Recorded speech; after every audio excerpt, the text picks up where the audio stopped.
Berbanggalah jika Anda telah menjadi salah satu bagian dari organisasi Islam di Indonesia ini.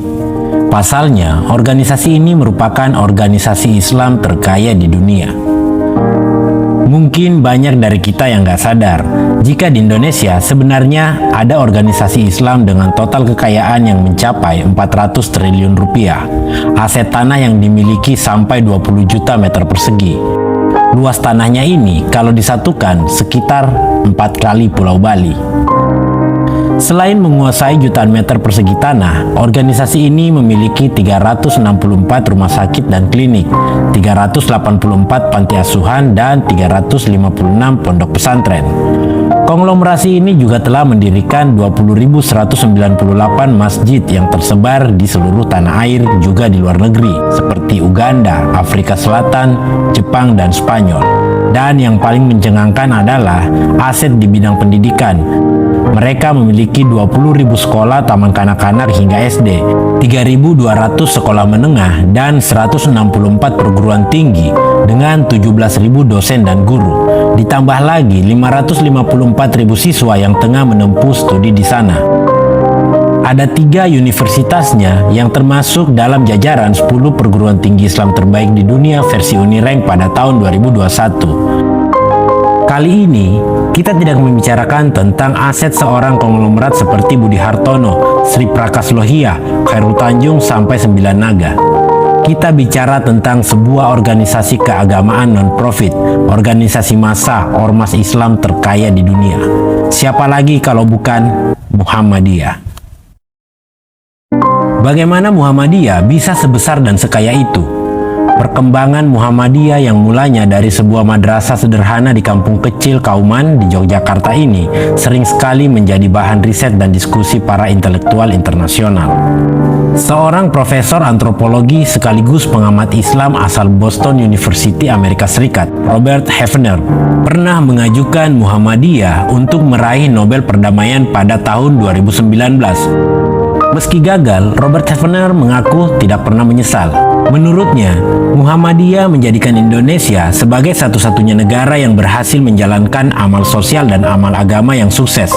Dia meyakini negara yang paling berhasil mengembangkan format pendidikan Islam yang terefektif, terkini, dan paling Islami dalam artian modern adalah Indonesia melalui Muhammadiyah. Dia juga memuji Muhammadiyah yang konsisten dalam menerapkan politik moral, politik yang fair, politik yang seimbang dan inklusif. Sejak awal didirikan oleh Kiai Haji Ahmad Dahlan 112 tahun yang lalu, yang awalnya mendirikan madrasah dengan model kurikulum yang progresif, yang memadukan pelajaran agama dengan sains modern, menjadikan ini satu hal yang baru, bahkan dianggap tidak lazim di zaman itu. Kiai Haji Ahmad Dahlan juga giat berdakwah termasuk melalui tulisan-tulisannya di media massa. Bahkan, Muhammadiyah menerbitkan majalah bernama Suara Muhammadiyah pada tahun 1915.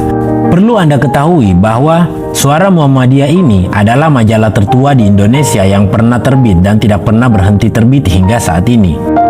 Semangat pembaharuan Kiai Haji Ahmad Dahlan yang sering dijuluki sang pencerah ternyata mendapatkan sambutan luar biasa. Muhammadiyah juga menjadi tempat berkumpulnya para filantropi muslim yang rela mewakafkan harta, tanah maupun ilmunya untuk dikelola Muhammadiyah.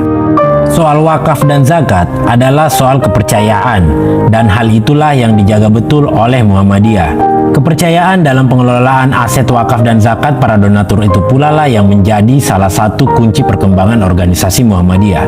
Pendidikan yang membentuk logika berpikir yang kemudian akan menjadikan output berupa akhlak dan adab adalah motonya Muhammadiyah. Sesuai dengan penggalan kata-kata Kiai Haji Ahmad Dahlan yang populer. Teladan yang baik adalah khotbah yang paling jitu. Ini bukan sekadar kata-kata, tapi perilaku. Baru-baru ini, Muhammadiyah juga merambah bidang perhotelan dengan mendirikan Suara Muhammadiyah Tower dan Convention di Yogyakarta. Hotel ini dibangun secara mandiri tanpa sepeser pun hutang dari bank. Langkah ini menandai titik dimulainya dakwah Muhammadiyah di bidang ekonomi. Dengan pembangunan yang tidak mengandalkan hutang termasuk investasi asing, Muhammadiyah mampu membangun dengan sistem yang baik. Dengan menganut filosofi Islam yang kuat, memberi lebih baik daripada menerima. Alih-alih meminta bantuan pemerintah, Muhammadiyah justru banyak memberikan bantuan kepada negara. Anda tentunya masih ingat saat negara kita pontang-panting menghadapi pandemi COVID-19. Saat itu, ratusan rumah sakit dan klinik Muhammadiyah menyediakan fasilitas dan tenaga medis mereka untuk membantu pemerintah. BPJS milik pemerintah pun justru berhutang kepada rumah sakit Muhammadiyah lebih dari 500 miliar rupiah dan Muhammadiyah tidak ngotot menagihnya. Suara kecil dari kampung Kauman ini kini telah mendunia. Kiai Haji Ahmad Dahlan, kiai dan pedagang batik yang egalitari itu betul-betul telah membawa perubahan besar dan fenomenal, bukan hanya untuk masyarakat di sekitarnya, namun untuk Indonesia, juga untuk dunia. Terima kasih Muhammadiyah, terima kasih Kiai Haji Ahmad Dahlan, sang pencerah.